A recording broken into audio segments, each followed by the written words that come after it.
Hey, Tony Gas is here. Now, want to talk to you about emotionally unavailable men. This is a question that I get all the time. And, why are men emotionally unavailable? What to do if a man is emotionally unavailable?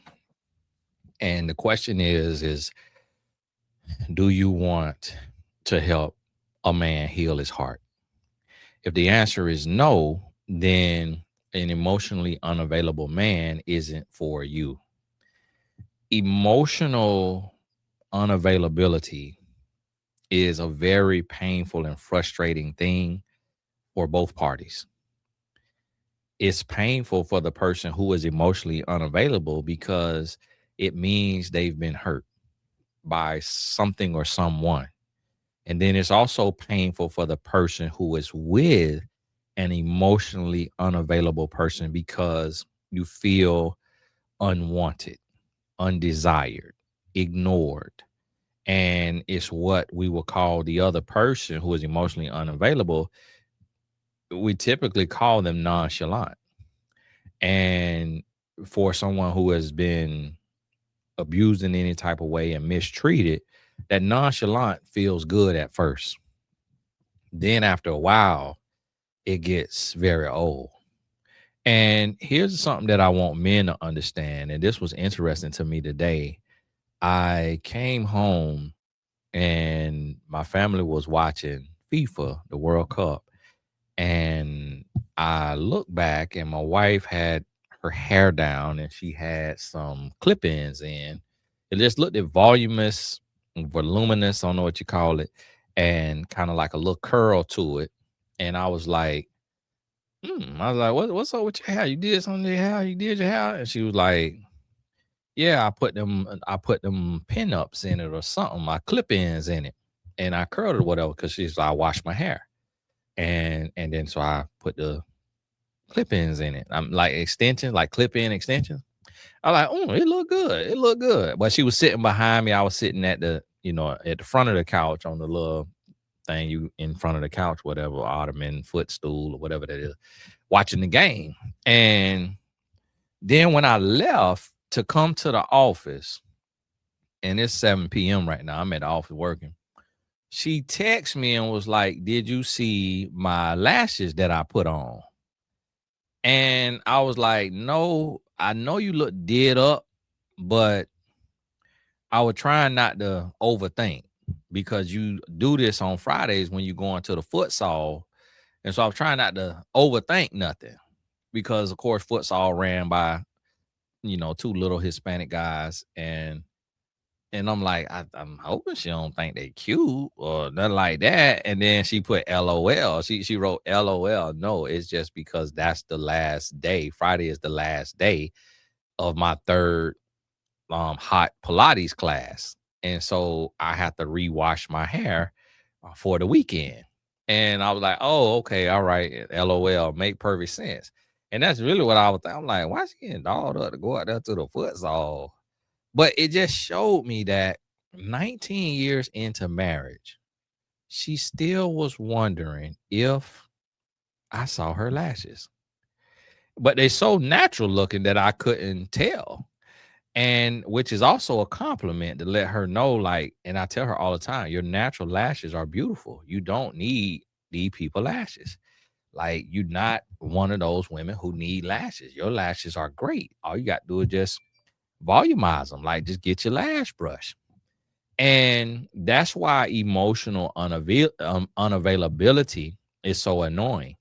And I listen to my wife all the time and talk to my wife all the time. But if she talking to me and I read a text message or I'm doing something and she see me doing something and she'll just start talking. And then she will get upset when I didn't hear what she said, when she never got my attention and said, hey, can I ask you something? Or hey, can you stop texting for a second? I got to tell you something.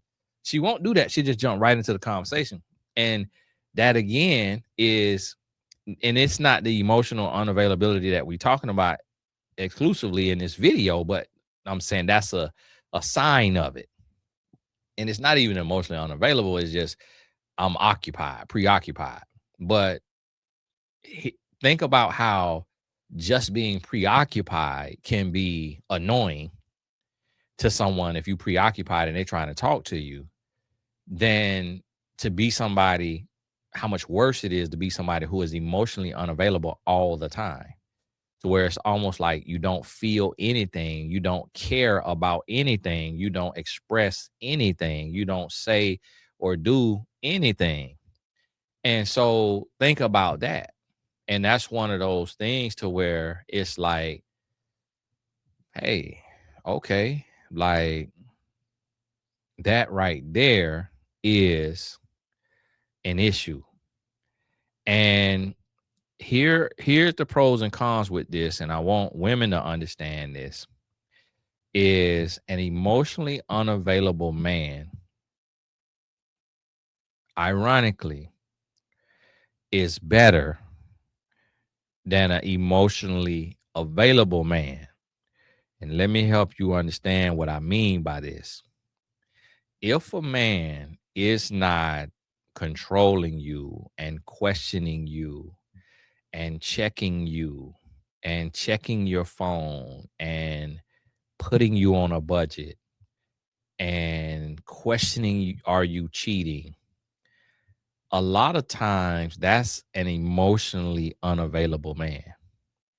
He's been cheated on, and he found out going through an iPad, going through a phone. He found out when he cared a whole lot and he cared so much. So now he's opting for peace. And so this is one of those things that I think a lot of times women misconstrue and confuse as he's emotionally unavailable, when really he's just not looking for anything or trying to cause any problems or trying to overstep boundaries, or he's trying not to give way to his fear, to his insecurity, and all of those things. So sometimes you have to rephrase it, reframe it, and not see it as emotional unavailability. In actuality, what a lot of people are calling emotional unavailable men is actually emotional intelligence. And it's him not giving into his trauma, his past, his pain. And it seems like he doesn't care. Like you doing these different things, and things that your ex would get mad about, things that your ex would question you about, he's not questioning you about. And it's almost like, man, he's just doing his own thing. Like he's just going his own way. Like he's just living his life. Like he's just not, I'm walking around in booty shorts and he not, pursuing me, or I did this or said that and he didn't give me a reaction, or couldn't get a rise out of him. Like what's going on? And that's really what you got to think about. And you got to look deeper within and understand that sometimes it's emotional intelligence, not emotional unavailability.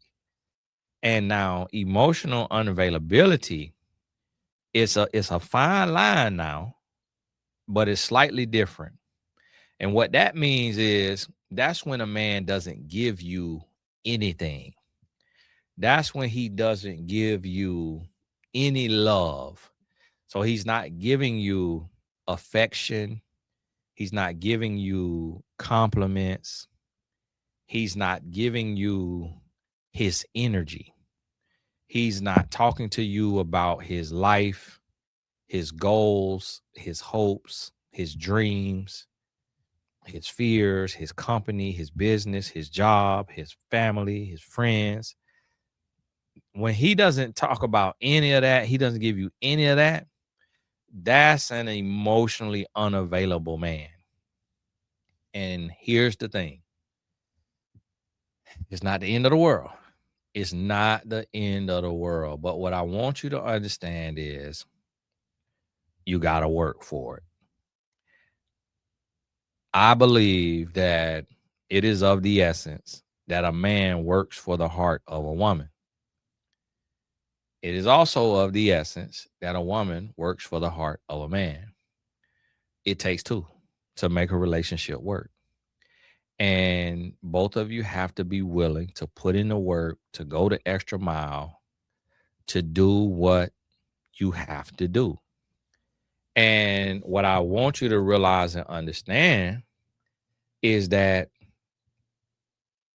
an emotionally unavailable man has a form of trauma. And that trauma can be from his mother, his father, his upbringing, his ex, his friends, social media. He has a form of trauma. So the way a woman combats that is through complete transparency and complete trust. So an example of that is you leave your phone face up. If y'all are sitting in the living room, you're on the couch, you have your phone, you texting your mom or you texting your friend, you get up to go get a drink. Hey, do you want something to drink? Do you want something to eat? He says, yes. Leave your phone, turn the volume up. So if somebody calls you, you hear it, or have a earpod in. Leave your phone on the couch and leave it open on the text that you just sent. He's gonna be nosy and he gonna read that text. He got a lot of fear. He got a lot of pain. And he's seen a lot. He's heard a lot. He doesn't trust women. He doesn't believe that women are faithful. He believes women cheat just as much as men, but just cheat better, cheat smarter. That's what he believes. That's why he's emotionally unavailable. And so you break that through transparency. You break that through a man being able to see that, oh, okay, Spain playing too, man, Uruguay. You break that through a man being able to see that you have nothing to hide. And I know that feels like an invasion of privacy or like you doing too much, but you got to understand that a relationship is doing too much. That's what you got. A relationship, you're smelling doo-doo. You understand what I'm saying? A relationship, you smelling asparagus pea. You licking off pH balance. You might lick a feces.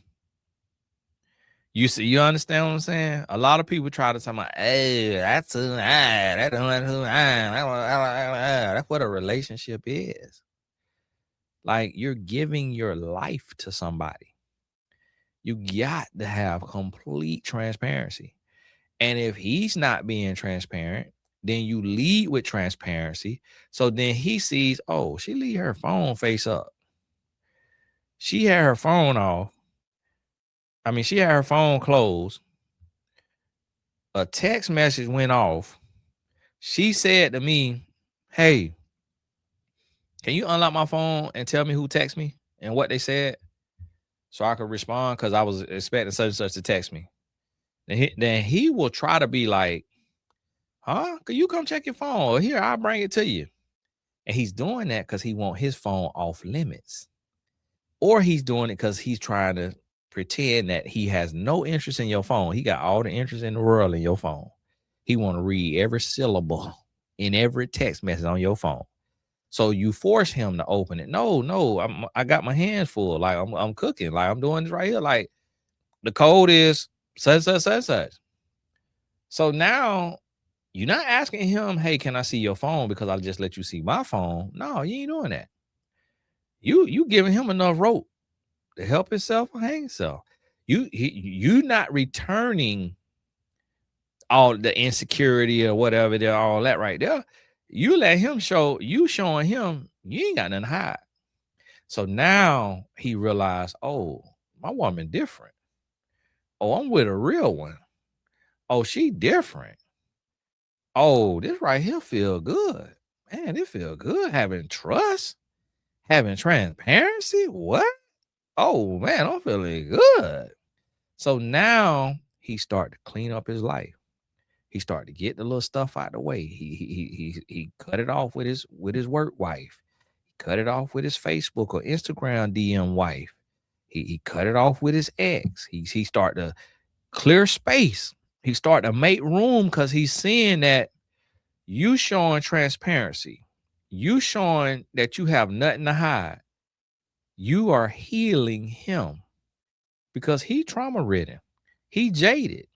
So you're healing him, you're disarming him, and he's like, what the heck? What is going on, man? Like, it's different. Like, my ex always was hiding her phone. She always had that phone face down. She always was holding that phone like super glue was in her hand. Like, what going on? So that's how you deal with an emotionally unavailable man. You build trust through transparency. And you don't overstep. You don't ask him a bunch of questions. You don't do that. You walk in confidence. See, the sexiest thing in the world is a confident woman. Man, it mess us up. Wow. Lizzie, it mess us up. Wow. It trap us. It have us home. It have us locked in. It have us focused. Like, what the world going on? Like, it really have us locked in. Like, because we like, hold on. Because we're so used to a woman being insecure. We're used to a woman like peeking over at the phone. What you got going on? What's in that phone? Who you texting? Who you talking to? We used to that. Listen, when we come out of that insecure space, when we come out of that and we just who we are and we doing what we gotta do, man, listen, we go to the next level. We go to the next level and we become so attractive and so sexy when we can be 100% confident, 100% open, honest, and transparent. That makes a relationship everything it's supposed to be. It take you to a whole nother level. It is the most intriguing, interesting, fun, fulfilling thing you'll ever have when you have two transparent people who are also two confident people, and you're interdependent, not codependent. It is fulfilling and rewarding on a whole nother level. And that's what you got to realize and understand. So, hey, it's Tony Gasson. Lock in, listen to this 2-3 more times, get this in your spirit. And I'm going to tell you, like, when I'm talking to you, I'm a huge proponent of doing what you can do. So don't blame shift and don't what about the man? Listen for what's for you and do what you can do. Worry about you, because it takes one person to completely change a relationship. And that's what people don't understand. When you change, things change. When you change, the relationship has to change because every action has an equal or greater reaction. So you can change the trajectory or the direction of your relationship based on how you move. And that's what I want you to realize and understand. It's about you. Yes, they have to do their part, but they do their part in response to or in conjunction with you doing your part. So it starts with you. Look at the person in the mirror and make the changes you need to make and watch how it changes everything for you. Hey, there, Tony Gasson. God bless you. All the important links in the description. Lord been good to you. We sure need your help on the Boy Summer program. Also, one-on-one sessions in the description. And if you are single and you're not on the Dates in the App wait list, make sure you hop on over there. We still working and building on it, but it's coming very, very soon. So join us over there and we'll talk soon.